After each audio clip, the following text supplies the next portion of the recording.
Hi guys, welcome back to Sacred Vedic Astrology.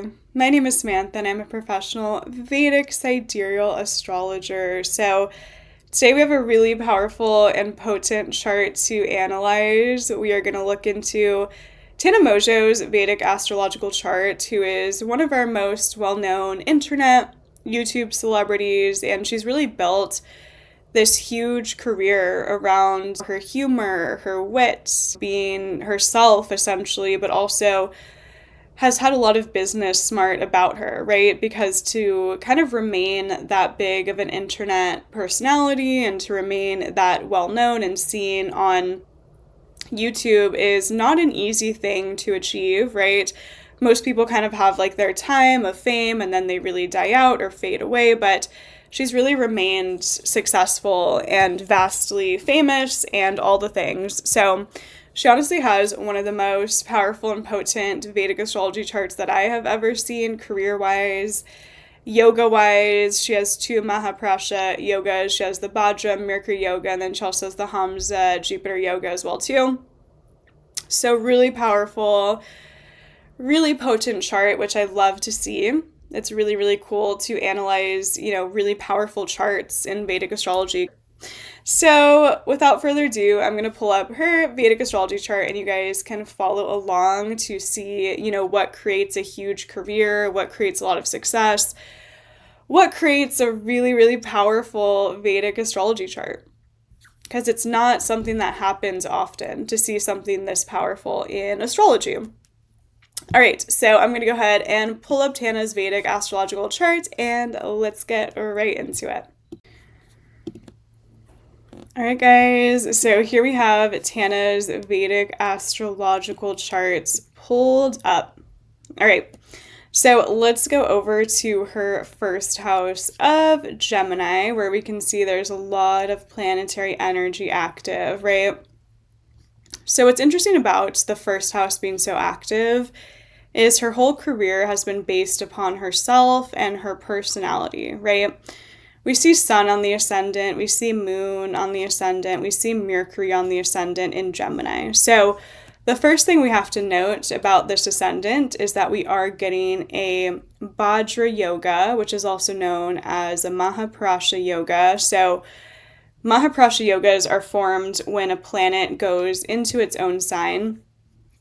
In the first house, fourth house, seventh house, or 10th house. So on her ascendant, we see Mercury is in Gemini in the first house, right? So Mercury is in a sign that it rules, and it's in a Kendra angle house, first house. So she has a Vajra yoga on her ascendant. So that's giving a strength to that Mercury energy, okay? Mercury rules the mind. Mercury rules communication, technology. Mercury also, you'll find, rules humor and wit and intellect. And Mercury is in Gemini, which is known to be one of the most famous signs for Mercury to be in for like a comedian, right? Mercury is in Gemini, where it's like witty, it's funny, it's intellectual. So we all already see that strength of Mercury in her first house, right? And her whole career has been based on her talking, telling stories, sharing, communicating, expressing. That's that Mercury in its own sign in the first house, creating a Vajra yoga, or one of the yogas of five great men, as they say in India. Okay, so we already see that strength of that Mercury in the first house. So when someone has Mercury in the first house, they talk a lot, they express a lot, they communicate a lot, and her whole career has been based on communication, right? We do see the moon there as well too. Moon is the masses, right? Moon on the first house can also cause a lot of ups and downs, fluctuations, emotional sensitivity. So, we see a strong Mercury, but it's also showing a strong Mercury in conjunction with the moon, right? Which is giving this energy of like constantly thinking, constantly talking. Her mind is always reeling with that Mercury moon aspect in the first house. So she's great with expression, storytelling, talking, communicating with that strong Mercury, but also an aspect to the sun and the moon. She also definitely has had issues sleeping in her life. She's probably had issues where she's up all night thinking, right? That's Mercury on the moon. That's also Mercury on the ascendant. It causes so much energy of the mind and the intellect and thinking and processing. So there's a lot of that energy of Great for the career path she chose, which was storytelling, content creation, media, but also causes a lot of like sleepless nights, overthinking, and a mind that can be very restless with that Mercury moon aspect. Okay. Moon rules and indicates the masses, right? So you'll find moon on the ascendant or in the first house. It can also cause this energy where the people can be seen by the masses in some regard as well too. Sun on the ascendant shows that someone, can really be seen in the world. That sun in the first house gives an energy for, success and sort of fame, because that sun is expressing itself in that first house energy as well too, and it's conjuncting a strong Mercury.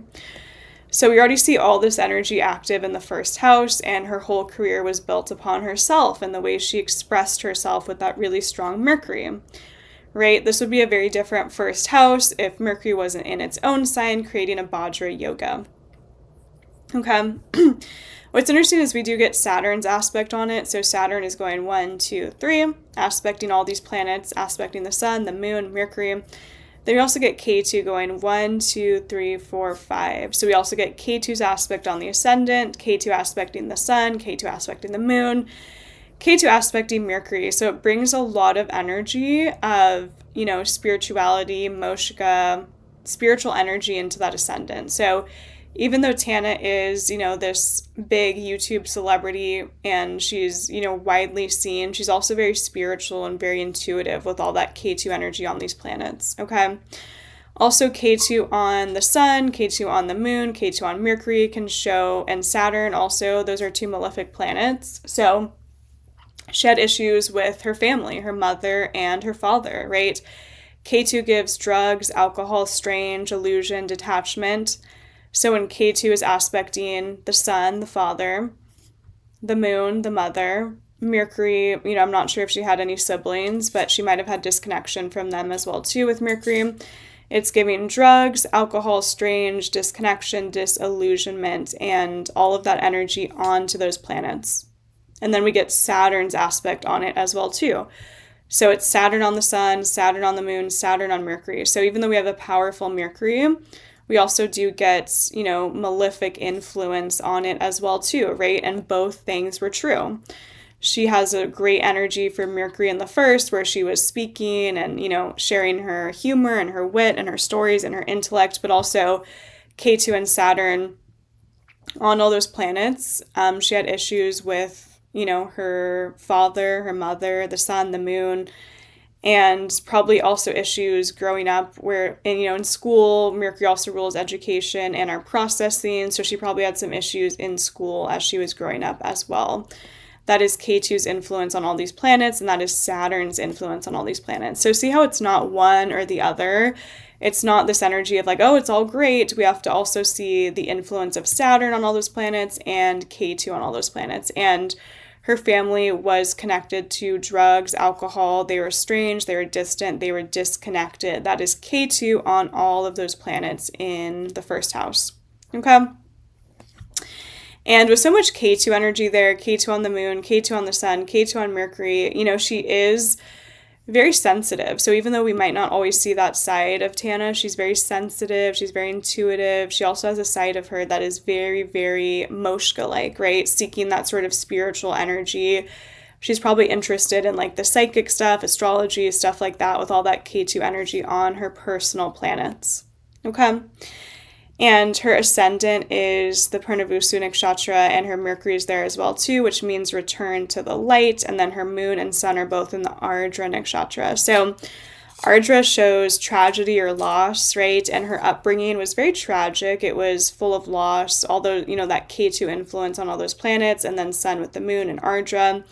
She grew up in a way that was far from ideal. She had to deal with a lot of addiction in her family. Her parents were gone, distant. She had a lot of issues, and we can see it reflected in that K2 Saturn influence on all those planets, and also the nakshatras as well too. Purnavusu is a nakshatra that connects to returning to the light. So what you'll find a lot with this nakshatra is that people go through dark experiences and then they return to the light or come out of them in some way. All right, so yes, we have a strong Vajra yoga in the first house. very, very strong for communication, technology, the mind, the intellect. She's a lot more smart as well than we would assume with that really strong Mercury. Good for humor, good for intellect, all those things, but also we see K2 and Saturn influencing all those planets as well too. So she also definitely had struggles with, that K2 Saturn influence on the sun, on the moon, and on Mercury as well. And because both K2 and Saturn influence the first house, she also definitely, even though she comes across very confident, she has a lot of issues around confidence and insecurity with that K2 Saturn influence as well too. Okay? All right, so first house Lord is in the first house. This is showing that there's a theme of herself in this lifetime, right? And what has her whole career been based on? Herself, right? First house Lord in the first house, there's a huge theme of showing up as herself, being herself, and expressing herself in this lifetime. That is the chart's theme with all this planetary energy sitting in the first house, Mercury Vajra Yoga, all around intellect, expression, communication, technology. All of those themes have been very potent in her life. All right, so let's hop over now to her 12th house where she has Venus in its own sign. So Venus rules Taurus and Libra, and Venus is in Taurus conjuncting Mars in the 12th house. So we see a strong Venus in the 12th, and it's actually said that Venus is one of those rare planets that does well in the 12th house. Most planets don't do well in the 12th, but you'll find that Venus actually is one of those planets that can perform well in the 12th house, and it's in its own sign of Taurus. So we get a strong Venus, which rules beauty, which rules money. It's in the 12th house, which rules film, photography, television in its own sign, in a conjunction with Mars, which gives passion and creativity, right? So we see that she's passionate, she's creative, with Venus in its own sign, conjuncting Mars in Taurus in the 12th house, and she brings that passion and creativity into film, into photography, into television, right? YouTube is essentially film, photography, and television, okay? You'll find that people with a Venus-Mars conjunction are very passionate, right? All of her videos are like, she's passionate, she's expressing herself, she's creative, she's fun, right? That's Venus in its own sign with Mars as well too. So a lot of passion for her in this lifetime, okay? And also with the Venus-Mars in the 12th house and a very strong 12th house, again, she has a lot of like K2 influence, 12th house energy, a strong Jupiter. This is also a very spiritual chart, and this is also a chart that is very important for travel and foreign lands and spirituality, and she's probably done tons of traveling to different countries, different cultures, foreign places with Venus in its own sign in the 12th and Jupiter in its own sign as well too. All right, so Venus-Mars is where we're seeing all that creativity, all that passion in the 12th house, film, photography, television, foreign lands, and spirituality. All right. Now, let's hop over to what makes her 10th house so potent and so powerful, okay? So she has Jupiter in the 10th of Pisces. Jupiter is naturally in Pisces. This is giving us a Hamsa Yoga because it's in the 10th house, a Kendra Angle house. So she has a Mercury Vajra Yoga, and then she has a Jupiter Hamsa Yoga. So it means that she embodies both the energy of Mercury and Jupiter very strongly in her chart. Mercury is the mind, business, intellect, communication, expression.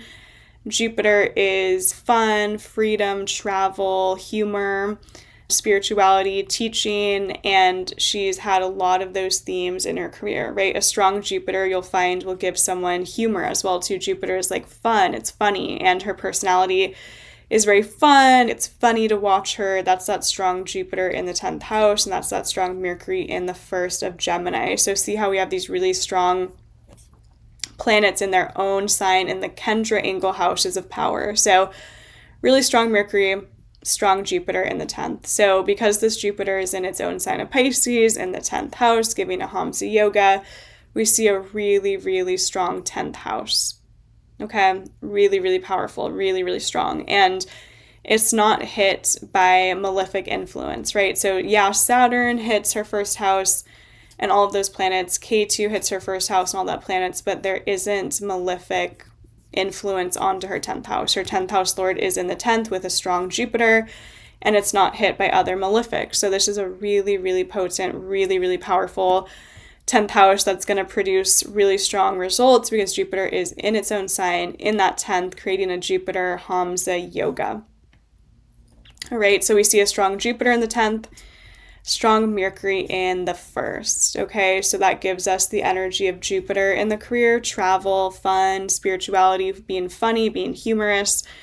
Then we see that Mercury strong in the 1st, technology, wit, intellect, business, and we see all of those themes were very prominent throughout her career.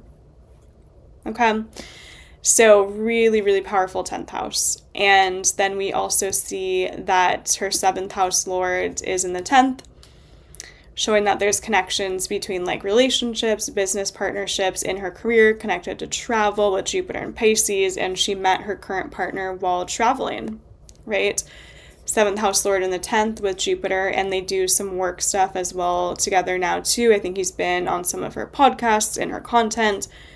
7th house lord in the 10th with Jupiter in a very strong placement of Pisces. Right? And then Mars and Venus will show what we're attracted to. It's in the 12th house of foreigners, foreign lands. So she's attracted to people from different cultures and different countries with Venus, Mars conjunct in the 12th house. And that is exactly who her current partner is as well too. So isn't that interesting? So we also do see as well too in this chart that her 5th house of creativity is in the 12th house with Venus, Mars, 2 creative planets. So even though, we see a strong Jupiter, a strong Mercury, we also see all that creative energy with Venus, Mars conjuncting, 5th house of creativity in the 12th with Venus, Mars, showing a lot of her creativity is expressed through the 12th house, traveling, spirituality, film, photography, and television. All right, and what I do find very interesting about this chart as well too is she has Ketu in the 9th, Rahu in the 3rd. Rahu in the 3rd house will show an extreme interest in 3rd house themes, social media, business, communication, expression, and that's showing kind of what she's going towards in this lifetime. Media, all things that connect to like branding, marketing, media, all of that sort of stuff.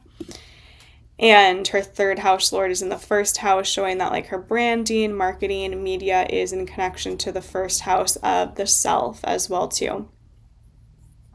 All right, and then Ketu's in the 9th in the Shadabhishak Nakshatra, which shows disconnection from the father, disconnection from perhaps gurus, guides, or teachers.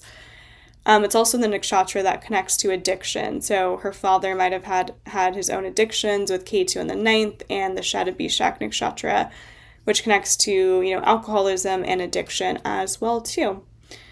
So we see all of that energy, okay? So the thing that is so potent and so powerful in Tana's chart is that Jupiter in its own sign in the 10th house, Mercury in its own sign in the 1st house, creating 2 yogas, Mahaprasha yogas, which is the Jupiter Hamsa, and then the Mercury Vajra yoga. Creating a strength of Mercury, creating a strength of Jupiter, which gives her that intellect, that wit, that humor between the houses that her whole career has been based on, right? 10th house, public image, 1st house, the self. That is the power of a really strong Mercury in its own sign in a Kendra angle house, Jupiter in its own sign in a Kendra angle house, and also that strong energy of so much planetary energy in that 1st house, showing her ability to be seen in the public as well too. Then we see a really strong Venus in its own sign in the 12th house of film, photography, television, spirituality, traveling to foreign places. A Venus-Mars conjunction giving a lot of passion, giving a lot of creativity as well too. Okay, Mars in the 12th does give Kuja dosha, which again we'll see in a lot of people's charts. So she's had a lot of, relationships that were more based on fighting, arguing, intensity. She's talked about that a lot. That is that Kuja dosha, that is Venus-Mars, being attracted to partners and relationships where it's more, Mars like fighting, arguing, intensity, but, the person can definitely grow out of that with Kuja dosha the closer they get to that age of 28 and kind of understanding and learning those lessons around relationships with Kuja dosha and a Venus-Mars conjunction. All right, and that's been a huge theme for her in this lifetime. Also, she does have Saturn in her 11th house. So she's probably friends with a lot of people that are also older than her. She connects with a lot of friendships and people that are older. That's Saturn in the 11th. She does have Saturn having an aspect on her moon and her sun. So she does have to, kind of deal with some sort of issues around like leadership and authority and the father in this lifetime. And also Saturn on the moon can give restrictions around the emotions. She can feel things very deeply. She's prone to depression with Saturn on the moon and Saturn on the sun. She's also prone to, kind of being overly sensitive as well too. Moon on the ascendant, Saturn aspecting the moon on the ascendant. K2's aspect on all these planets gives that very sensitive, introspective energy to the emotions. She's very intuitive. She's very psychic, very spiritual by nature, which I'm not sure if she's ever even talked about that side of herself, but she has so much of that energy with all that K2 influence on the planets. But also it does show that she has a lot of issues and struggles at times with her mental health, and she's talked a lot about depression and addiction. That's K2. K2 rules drugs, alcohol, strange. Shadow Bishak rules addiction, and that influence is going on all these planets by its 5th aspect as well too. So this is a really, really powerful and potent chart with that strong Jupiter, with that strong Mercury, and Venus-Mars conjunct in the 12th house, Venus in its own sign. All right. Very rare to see a chart that is this powerful and this strong for the career, Jupiter in its own sign, to see 2 Mahaprasha yogas, Hamsa yoga, Mercury Vajra yoga, Venus in its own sign, and a Venus-Mars conjunction, which of course is giving us all of that energy of creativity, passion, and how she's just so creative and passionate about her life and in her videos, which has made people so drawn to her in this lifetime. So a very, very powerful and potent chart, and this is showing you how important it is to break down and analyze planets that are in their own signs. The houses they're in, the 1st house, 4th house, 7th house, and 10th house are the houses of power in astrology. So when we see powerful planets go into those Kendra angle houses, it creates all that power and potency as well too.